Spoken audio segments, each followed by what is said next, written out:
Right now, as you watch this video, your savings are shrinking. Not because you spent them, not because you lost them, because of something happening silently every single second that nobody taught you about in school. And by the time this video ends, you are going to understand exactly how much money you have already lost and exactly what to do to stop it. I put a lot of research into this video, real numbers, real data, and what I found is going to make you look at your bank account completely differently from this moment forward. Here is the question I want you to hold in your mind for the next 8 minutes. If you have $10,000 sitting in a savings account right now, how much of it will actually still be worth $10,000 in 10 years? The answer is going to shock you, and it should, because nobody is telling you this.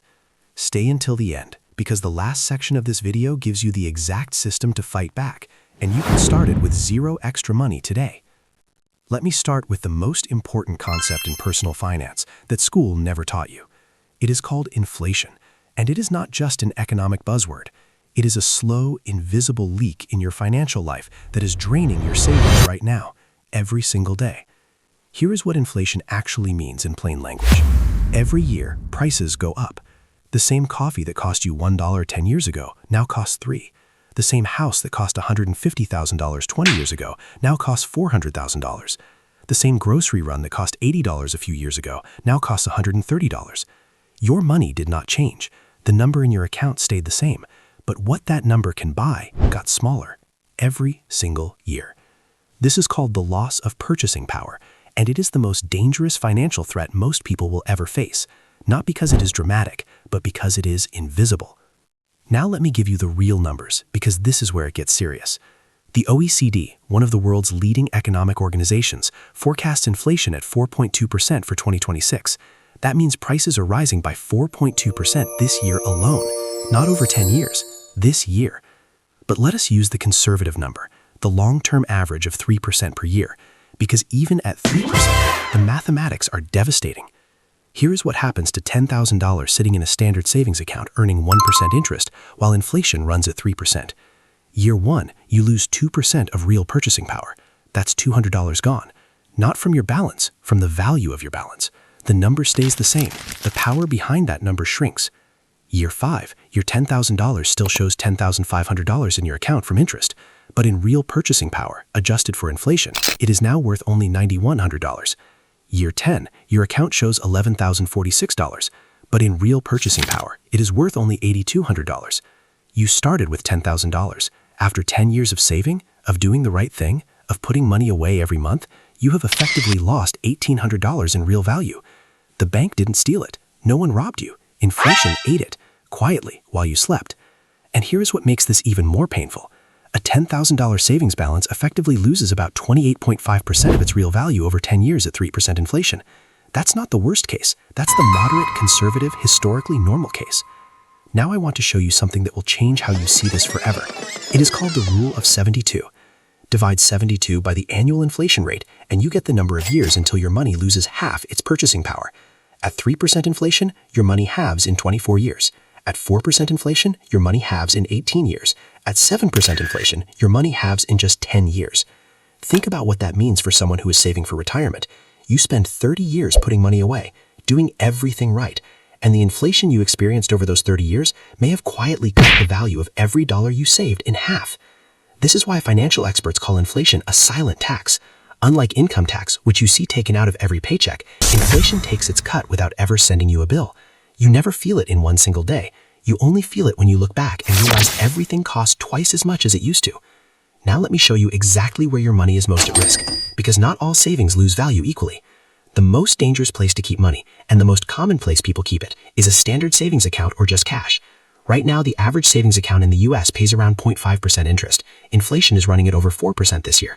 That means if you have money in a standard savings account right now, you are losing approximately 3.5% of its real value every single year. That's not safety. That's a guaranteed slow loss, every year, without fail. The second most dangerous place is under the mattress. Cash loses value even faster than a savings account because at least a savings account earns something, however small. Pure cash earns nothing. At 4% inflation, $10,000 in cash becomes worth the equivalent of $6,600 in real terms within 10 years. And here's the cruel irony that nobody talks about. The people who are trying the hardest to be responsible, the people who save every month, who cut spending, who build up a buffer, are often the people hit hardest by inflation because they're the ones with the most money sitting in low-interest accounts. Now let me show you the other side of this, because once you understand the enemy, you need to understand the weapons. Weapon number 1, equities and index funds. Over the long term, the S&P 500 has averaged approximately 10% return per year. Inflation averages 3% per year. That means the real return after inflation is approximately 7% per year. Money in index funds doesn't just keep up with inflation, it beats it significantly over time. This is the single most powerful weapon most people have access to, and most people are not using it. Weapon number 2, real assets, property, commodities, things that have physical value. When inflation rises, the price of real things rises with it. A house doesn't lose value when inflation goes up, its price adjusts. If you own the house, you are protected. If you are renting, you are not. Weapon number 3, high-yield savings accounts and I-bonds. These are not perfect, but they are significantly better than standard savings accounts. A high-yield savings account in 2026 can offer 4 to 5% interest, which at least keeps pace with moderate inflation rather than losing ground to it. I-bonds are government bonds specifically designed to match the inflation rate, meaning your principal is protected in real terms. Weapon number 4, the most powerful and most overlooked weapon of all, skills and income assets. Because here's the truth, if your income does not grow at or above the inflation rate, you are effectively taking a pay cut every single year. If inflation is 4% and your salary only grew 2%, you just got poor. Without anyone cutting your wage, without anyone telling you, without a single headline about it. This is why building assets that grow your income, content, digital products, skills, businesses, is not just a strategy for the ambitious. It is a survival strategy for anyone who wants to maintain their standard of living over time. Let me bring this together with the full picture. Inflation is not going away. It has been a constant feature of modern economies for over 100 years. The dollar has lost over 97% of its purchasing power since 1913. The pound, the euro, every major currency, all of them have lost the vast majority of their purchasing power over the century. This is not a crisis, it is a feature. It's how modern economies work. And once you accept that, instead of fighting the reality, you can start building a system that works with it instead of against it. Here's the simple framework. Step 1, stop letting money sit idle. Move anything beyond your emergency fund, 3 to 6 months of expenses, out of standard savings accounts and into vehicles that beat inflation, index funds, high-yield accounts, real assets. Step 2, understand your real wage. Every year, ask yourself one question. Did my income grow more than the inflation rate this year? If the answer is no, you got poor. Build income streams that can grow faster than inflation can shrink them. Step 3, think in purchasing power, not numbers. The number in your bank account is a lie. The real question is, what can that number buy? Track that, not the number. Step 4, start now. Not when you have more money, not when the economy feels stable, now. Because the compounding effect works against you just as powerfully as it works for you. Every year you wait to act is a year inflation compounds against your savings.